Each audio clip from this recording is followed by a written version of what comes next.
Okay, hey guys, I wanted to frame this discussion about how we optimize the efforts you have with the Athos diet in losing weight through intermittent fasting during that 48-day period, because we want to get the full return on investment. Here's an interesting study that gives some insight.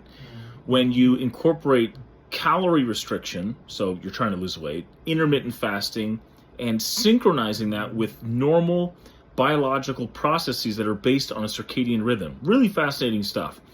2017, they take mice, which normally are supposed to be active and eating during the night.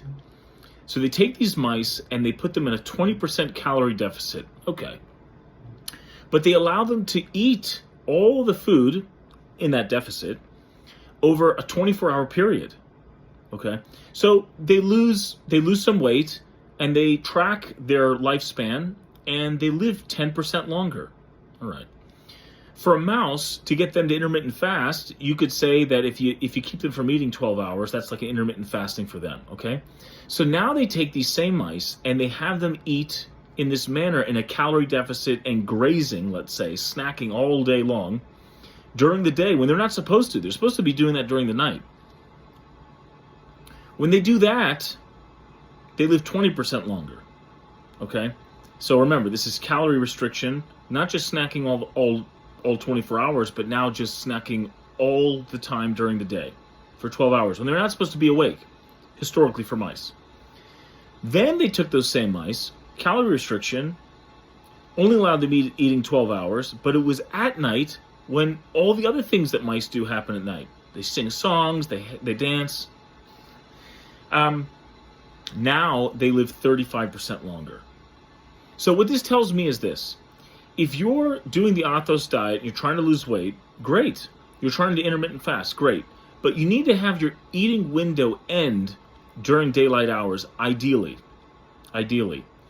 And for me, or for any person that does shift work, you need to ensure that you're really not eating during the night. It's not natural, it's not normal.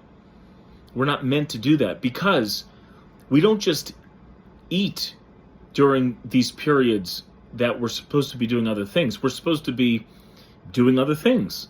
And if we're doing something that we're supposed to do at the wrong time, it seems to throw off a lot of that benefit.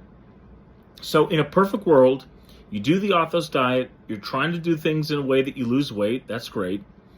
But you need to make sure that the eating window ends during the daylight hours, ideally, to get the most benefit for longevity anyway. And there's a lot of obvious metabolic processes that go on to ensure that. But I thought this was interesting. And another thing that's interesting about it too is that, we need to start understanding that weight loss and longevity benefit can be very different.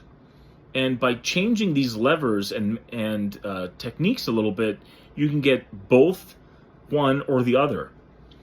So, it's just fascinating what these studies can show as we're able to study them in rigorous ways, methodically, in different groups over time in mice, and how those could translate to human practices so we can get the most benefit for our buck.